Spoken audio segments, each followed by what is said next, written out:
Guys, ngayon maggugulay tayo ng sitaw. Ito meron akong ilang pirasong nakuha dun sa aking tanim. Kasi ito ay mga ibibinhi ko. At maganda tong sitaw na ito, mahahaba. Tapos meron akong ditong talbos. At sardinas. Mga sili, bell pepper. At puro malagkit na tayo. Kaya magulay naman tayo ngayon. Ang ganda ng pagkabunga niya, oh.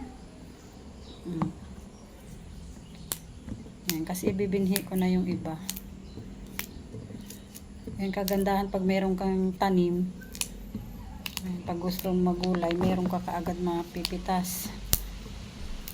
Hindi mo na kailangan bumili. Yan. Yan. Sasabawan lang natin to. Ulam na.